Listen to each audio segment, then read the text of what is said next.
dari apa ya, keinginan atau harapan siswa dulu, dari harapan siswa, dari harapan guru, setelah itu disepakati bersama. Jadi anak sudah tahu nih, kalau misalkan ada keyakinan kelas, suatu saat kalau saya melanggar konsekuensinya seperti ini, karena keyakinan ini dibuat sama kami semuanya, keluarga kelas, nah seperti itu.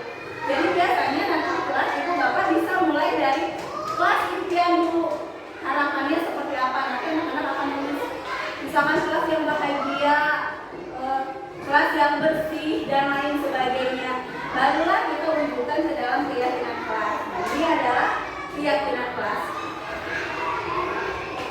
Ada beberapa apa ya, apa namanya ciri atau pembentukan keyakinan kelas. Yang pertama, keyakinan kelas bersifat lebih abstrak daripada peraturan yang lebih rinci dan konkret. Yang kedua, keyakinan kelas berupa pernyataan-pernyataan universal. Yang ketiga, pernyataan keyakinan kelas senantiasa dibuat dalam bentuk positif. Jadi kalimatnya tidak dalam bentuk negatif. Misalkan jangan buang sampah sembarangan, berarti negatif ya. Tapi kalau positif berarti buanglah sampah pada tempatnya. Terus keyakinan kelas sebenarnya tidak terlalu banyak sehingga mudah diingat dan dipahami oleh semua warga kelas. Biasanya di awal kelas, waktu kelas 5 kemarin, buat keyakinan kelas, karena kan banyak nih, ada 35, semuanya bikin. Nanti kita pilih masuk ke poin disiplin, masuk kepada poin misalkan kebersihan dan lain sebagainya, seperti tidak datang terlambat dan lain sebagainya, berarti masuk ke disiplin ya. Terus semua warga kelas hendaknya ikut berkontribusi dalam pembuatan keyakinan kelas lewat kegiatan curah pendapat. Jadi harus dilibatkan anak. Tidak boleh satu arah dari guru saja, tetapi harus dari kita sebenarnya kemauan anaknya seperti apa juga. Yang terakhir, bersedia meninjau kembali keyakinan kelas dari waktu ke waktu. Jadi sifatnya nggak tetap ya, boleh aja 1 bulan, 2 bulan atau 1 semester. Berarti keyakinan kelas itu ada yang harus diubah nih, harus ditambahkan dan lain sebagainya. Jadi itu boleh. Terus pembentukan keyakinan kelas ada banyak susunannya, salah satunya yang tadi, dan harus ditulis dalam bentuk kalimat positif. Contoh kalimat negatifnya, jangan berlari di kelas atau di koridor. Positifnya, berjalanlah di kelas atau koridor. Coba, saya ada beberapa nih, ibu sama bapak bisa nggak mengubahnya ke dalam kalimat positif? Yang pertama, jangan membawa sampah sembarangan. Yang kedua, sampah pada tempatnya, itu dapat jadi positif ya. Yang kedua, jangan ribut. Jangan ribut.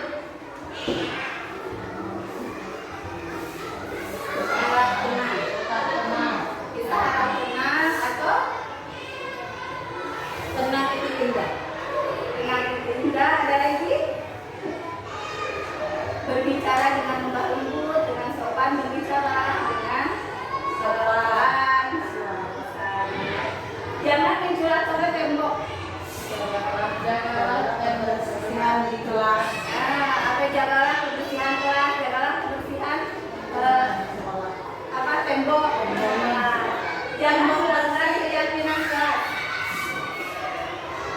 Kalau jangan melanggar keyakinan kelas, jangan melanggar keyakinan kelas.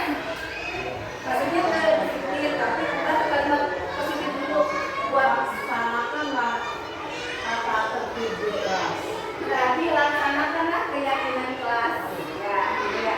Jangan datang terlambat. Datang waktu lebih awal. Datang tepat waktu atau lebih awal. Hebat ibu sama bapak ya. Nanti mudah-mudahan bisa diterapkan ya di kelas masing-masing untuk keyakinan kelas.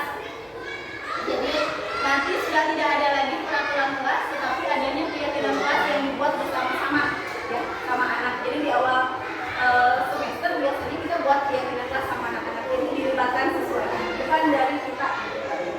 Yang kedua dari budaya positif adalah restitusi segitiga. Jujur saya juga baru tahu restitusi segitiga itu setelah mengikuti program bergerak. Jadi sebelumnya apabila ada anak bermasalah, saya sendiri yang menyelesaikannya. Jadi tanpa melihat sudut pandang anak dulu. Jadi oh iya salah, kamu harus ini, harus itu, harus ini. Nah sebenarnya karena memang sesuai dengan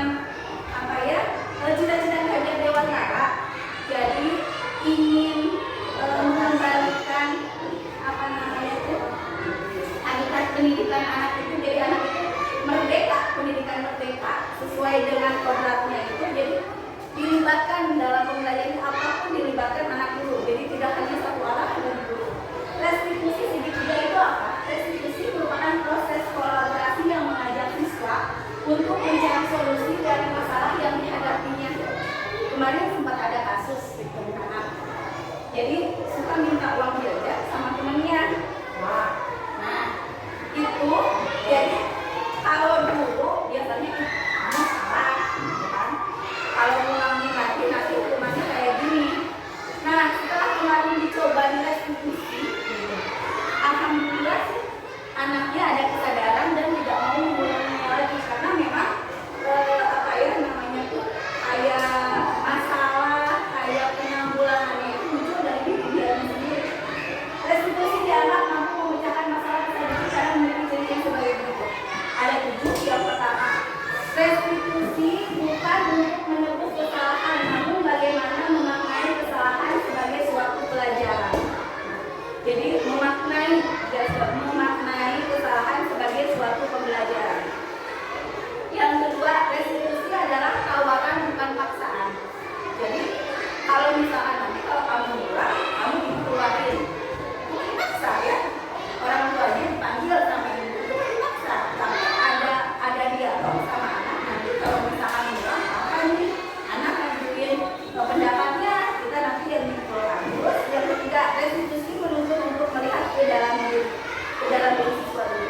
Yang keempat, restitusi mencari kebutuhan dasar yang mendasari tindakan. Yang kelima, restitusi fokus pada karakter bukan pada tindakan. Jadi memperbaiki karakter anak dulu. Yang keenam, restitusi fokus pada solusi. Jadi solusinya apa nih nanti? Yang ketujuh, restitusi mengembalikan siswa yang berbuat salah pada kelompoknya. Terkadang ada siswa yang sudah berbuat salah, teman-temannya tuh mau menerima karena memang ya kamu minta uang atau membuli. Nah, bagaimana sih caranya mengembalikan anak tersebut supaya diterima lagi sama teman-temannya di kelas? Ada 3 cara restitusi segitiga ini. Kenapa sih disebut restitusi segitiga? Karena restitusi segitiga dari harapan nanti dari sini dari menstabilkan identitas supaya dia setidaknya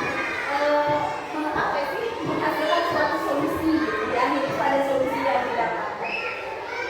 Ada 3 tahapan. Yang pertama, menstabilkan identitas. Menstabilkan identitas siswa itu yang bermasalah. Mau itu minta uang, mau itu membuli teman, atau misalkan nyontek gitu kan, dan lain sebagainya. Bisa dengan mengajukan pertanyaan. Setiap orang pasti pernah melakukan kesalahan. Jadi anak itu merasa maklum banget. Ibu juga pernah ngalamin. Bukan kamu aja sendirian yang pernah misalkan ngalamin kayak gitu. Kamu bukan satu-satunya orang yang pernah melakukan. Jadi itu mengembalikan dulu stabilitas identitas siswa. Jadi kan katanya, oh dipanggil nih sama ibu bapak guru udah down di luar, tapi kembalikan dulu. Bukan kamu sendiri, orang lain juga pernah ngelakuin hal ini. Yang kedua, validasi tindakan yang salah. Bisa dengan mengajukan pertanyaan, kamu tentunya punya alasan mengapa melakukan hal ini. Seperti kemarin, kenapa kamu nyontek? Karena mau belajar, setiap anak punya jawaban. Kenapa kamu nyontek? Karena saya nggak pede bu, nggak bisa bu, dan lain sebagainya. Takut dimarahin mama kalau nilainya jelek, bu. Terus, adakah cara yang lebih efektif untuk mendapatkan apa yang kamu butuhkan? Oh, kalau kamu nggak bisa, ada nggak ini caranya gitu kan? Jadi keluarnya bukan dari kita, kamu harus belajar juga dari anak. Dia disuruh mikir dulu. Nanti ini akan berhubungan dengan apa namanya tuh? Ada tahapannya lagi untuk mengcoaching siswa. Jadi kalau coaching itu bukan dari gurunya, tapi digali dari siswa, dari mulai masalah sampai penyelesaiannya menggali. Yang terakhir, keyakinan kelas apa yang telah kita sepakati. Nah, biasanya kan di awal ada keyakinan kelas, tidak boleh nyontek misalkan, datang terlambat, harus menghormati teman dan lain sebagainya. Oh iya bu, ternyata di keyakinan kelas saya tidak boleh nyontek dan saya itu dinyatakan kembali. Kamu ingin menjadi orang? Nah, ini adalah solusi yang konkret. Ini seperti apa? Jadi seperti tadi, kalau saya mulai lagi bu, saya bersedia misalkan dikasih orang tua saya dipanggil, atau misalkan saya suruh ngapalin surat apa, tapi datangnya dari siswa bukan dari kita. Jadi penuh kesadaran ketika dia mengucapkannya. Dan insya Allah kalau misalkan datang dari diri siswa itu sendiri, dia akan lebih bertanggung jawab sama apa yang dia ucapkan.